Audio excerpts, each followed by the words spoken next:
Welcome, everyone. It's the Mike Tech Show, show number 940. Tonight, going to talk about tax season because lots of CPA support calls. Client payment collections that I finally got paid today.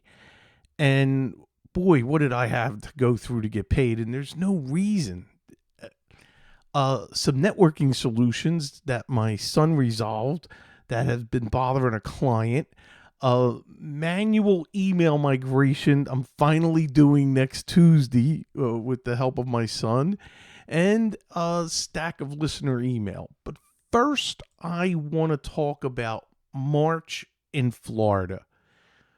One of the main reasons I'm in Florida is because of spring training baseball. This is spring training heaven for the Grapefruit League with all the different clubs around me. And I love baseball, as you know. I love my Phillies, but something interesting happened over the years. As much as I love the real season and I'll go to games when I'm back in Pennsylvania in the summer, I enjoy spring training in Clearwater more than the regular season. And now this is my second year with season tickets. I love it. But for one thing is, and I was leery, do I talk about this or not? But just give me a couple minutes here. The Baycare Ballpark, which has been a couple different names, where the Phillies play their home spring training games, that is my happy place. When I look at everything and I see, like if I was to ask my wife, the answer would be the beach. I know my oldest son would be the beach. I know my middle son would be at a concert. Spring training and at the ballpark, that is my happy place. I just love everything around. It's so great. But a couple other things. Every year, I make sure there's a week with my oldest son and a week with my middle son. Now, the youngest doesn't like baseball, so he comes down in April and we do other things that he likes. But spending quality one-to-one time with my sons is so important. And because you just don't know how long you're going to have. And I got to make the best of it. And with the oldest son, I know it was sort of not in his ballpark, but the seeing AJ Croce, Jim Croce's son, it's not his total cup of tea, but he did enjoy himself. That was great. But I got to do something last Saturday night, on the last night that my son Ryan was down, and it is just pure coincidence, and I found a couple months ago and was able to get the tickets to see Lewis Black live. This is his last tour, his goodbye Yeller Brick Road tour, and he is hysterical. I highly recommend, as long as you're not offended by the language. He is funny. We had a tremendous time, and my son Ryan just loved it. And that was, his last night here as he went back on Sunday. So I had a game today, and I had to leave a little early because I have clients. So this is the segue into work. I've had a couple clients this week really mess up OneDrive. And I don't profess to be the OneDrive expert, but we were able to back out what is the root of the problem, where I believe he turned on backing up his system. And here's what happened. He was worried because in his recycle bin, there were hundreds and hundreds of files of directories that belong to someone else, because he's syncing and he has a shared directory that he's allowed to sync with. But we had to back out, sign him out, then sign him back in after we did some poking around and testing. I don't know exactly what he did, but I also had another client do the same thing. And everything was in the recycle bin. For some reason, they deleted or synced where there were files and synced to nothing, and they let the nothing win. So everything got deleted. So both solutions was restoring everything from the recycle bin, and now he could cherry pick exactly what he wants to delete. And my other client was extremely happy that she got everything back, but she also every now and then backs up her files to the server. And this is still a physical on-prem server, which I have backed up. And as a matter of fact, Magnusbox backs it up. And speaking of that, we're just going to keep segueing into other topics. I continuously look like a hero all the time when I have to recover files. So I recovered, just in case, the latest backup of that user's desktop where she moves everything, she copies everything to the server. But one of my clients in Fort Lauderdale, they messed up some of their client files. Now, they're a CPA, and some of their client files that they're working on, and this is tax time, so I have a ton of work with a lot of my clients, and I was able to recover those 10 files that got messed up. And they are forever grateful. And hats off. These are 2 restores in a week from the backups that I have for Magnusbox. So I was able to restore them with no hassle, no trouble, and that was excellent. So my own taxes, this is a pain. I'm working with my bookkeeper on that. I don't enter everything into QuickBooks. He does. So I send him everything. We're reviewing everything, and it's just going back and forth. And then I'm going to have all the documents ready to send to my CPA, who is also a client, I am spending a lot of time where they have new hires, and we have an Untangle or Arista now. But that I still call it Untangle. The Untangle device, we have OpenVPN.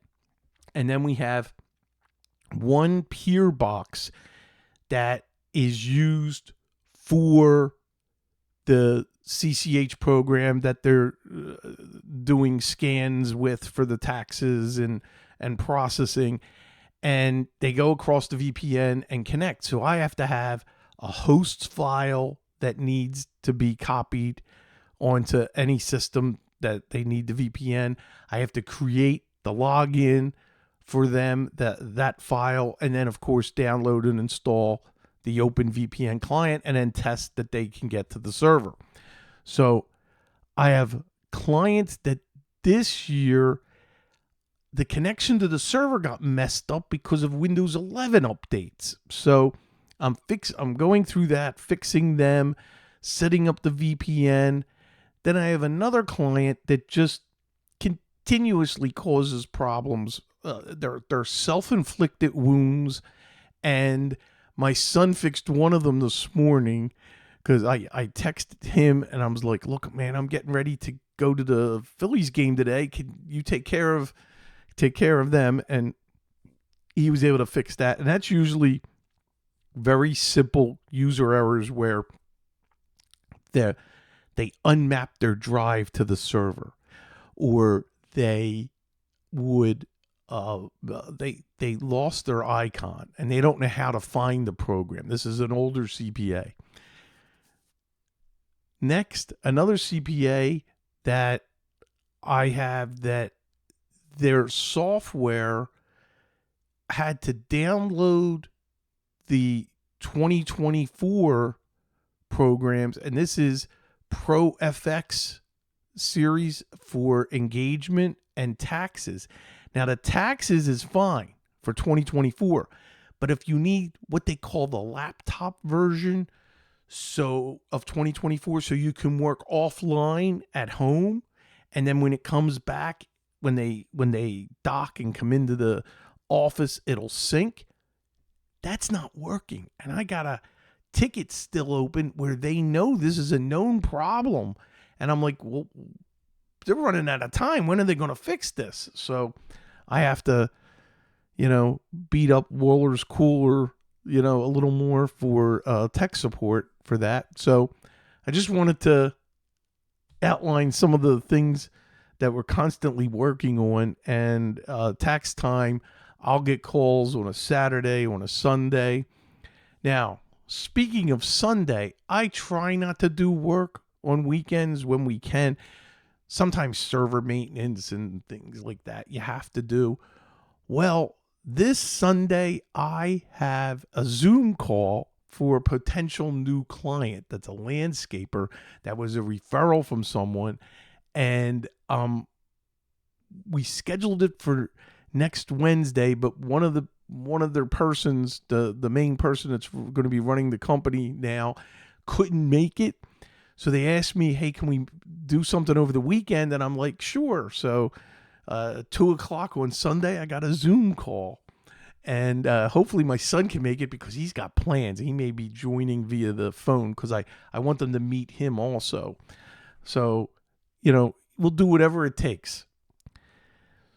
So now I mentioned about client collections. I have a dental office that we support, and we've done great work for them for years. And they've always paid with no trouble. And maybe we run a week or two late, past the date. But I get it. I understand. But when you run 90 days, and I have been emailing, texting, actually had a conversation with the main person. And there were weeks would go by where I was ghosted. I had to craft an email. And this is something that I'd love to get some feedback on. Anybody that's an MSP or does, something like what I do. If a good client owes you money and they're ghosting you, and I know that they're like printing money. They are so busy. And maybe I think that's the thing. They are so busy. But I had to craft an email that was support for the office is now being paused. And that's the language I used because I didn't, I want to keep this client. But it's thousands of dollars they owe me. So I can't take that lightly. So now I get a response, but that they're going to mail the check, and a week later I still don't have it. Well, yesterday I left a voicemail that I'm now pausing the backups of their main server, and their server is no longer going to be backed up. Lo and behold, this morning I get a picture. Well, last night I got a picture of the check being FedExed, overnighted to my home office in Pennsylvania, and it did arrive. So it took, I shouldn't have had to do that, but I came off, I believe, not mean. I came off pleasant, but yet, hey, this is the reality of what's happening.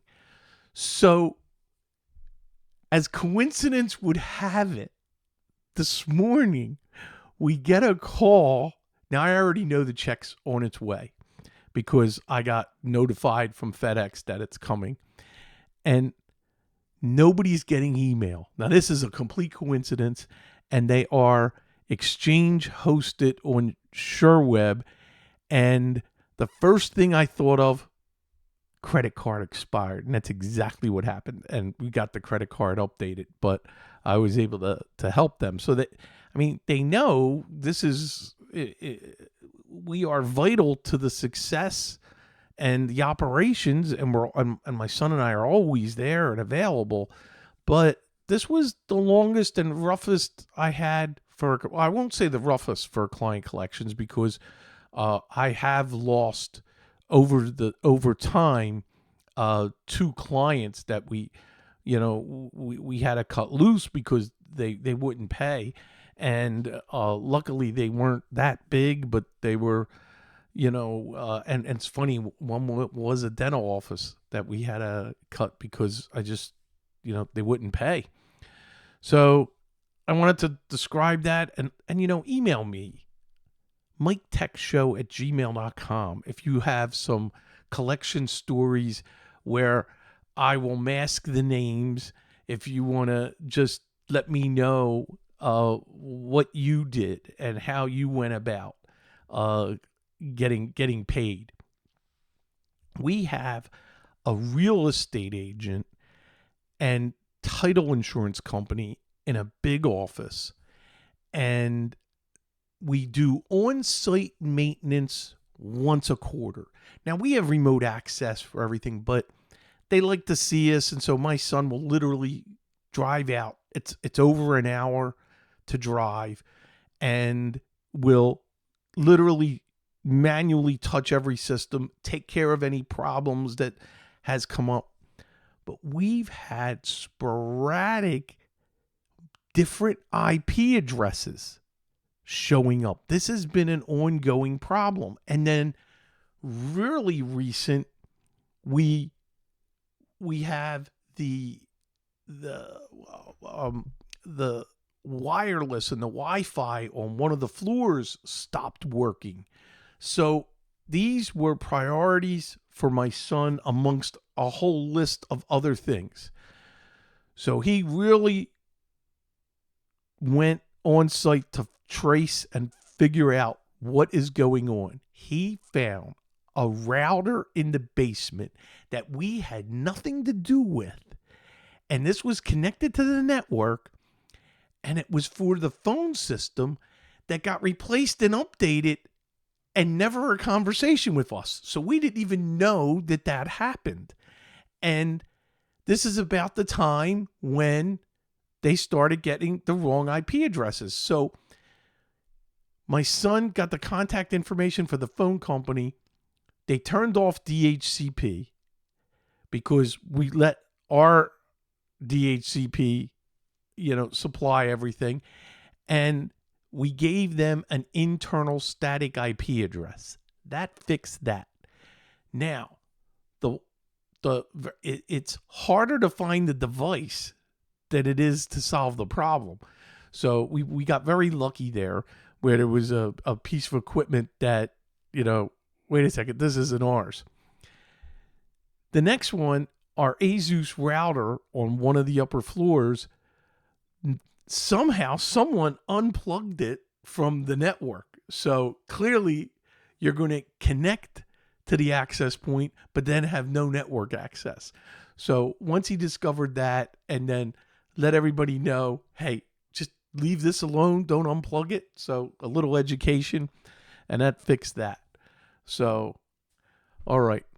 Want to talk about this email migration that has been a dark cloud over our heads, where it just horrible. I've been trying to automatically do this, and then last week just got to the point where I'm convinced now it's got to be done manually, and this is what we're doing. So we're going to use Outlook for Windows. Now, the reason why Outlook for Windows is because they're using Outlook on some iMacs, and all of their techs are using an Apple iPad, an iPad. So what we're going to do is I'm making sure to connect and set up a profile for each of those users. And we're only talking about 13 or 14 texts. And I am creating a profile and via IMAP, which is our only choice, taking it and I'm going to download everything. Then I'm going to create a Microsoft profile after we flip the connection, the MX records, and I'm going to upload them. Well, actually, we're going to do the MX records first. So this way, I don't want to lose any mail. Then we're going to just upload into the new profile. And then once we set their email on their iPad, the new email will come in. Now, we're very fortunate. Excuse me. We had a conference call this week where we discovered a couple things. The texts really don't use the email much. So that's why we're doing this on a Tuesday. And they don't use contacts and they don't use the calendar.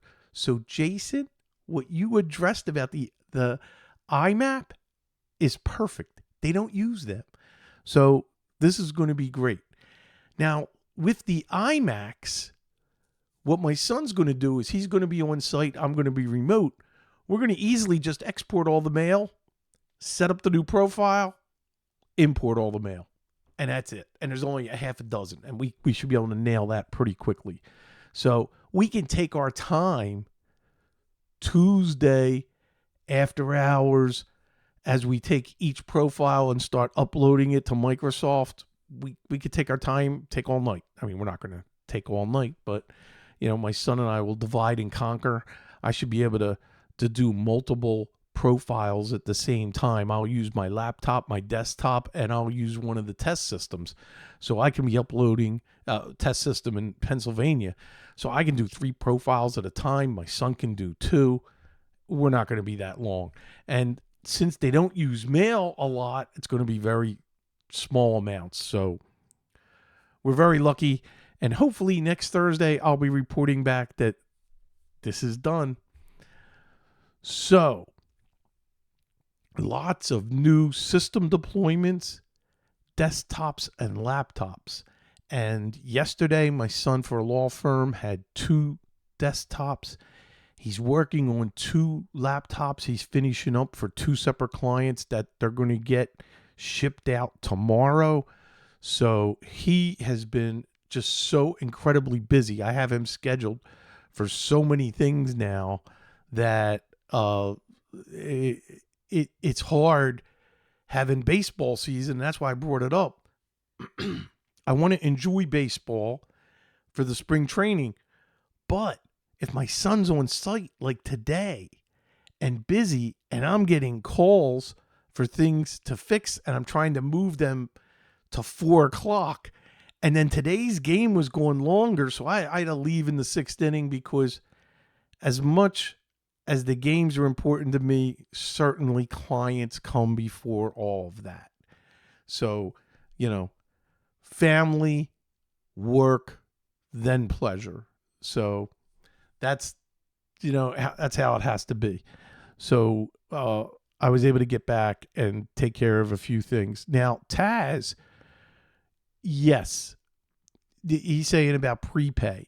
Any new client is buying blocks of hours. Have a contract in place. They have to buy a block of 10 hours up front immediately. And if they don't write a check or pay for those 10 hours, they are not becoming a client. And right now, that's been working. Now, hard to do that for an existing client that I'm hoping this is a one-off, that it took this long.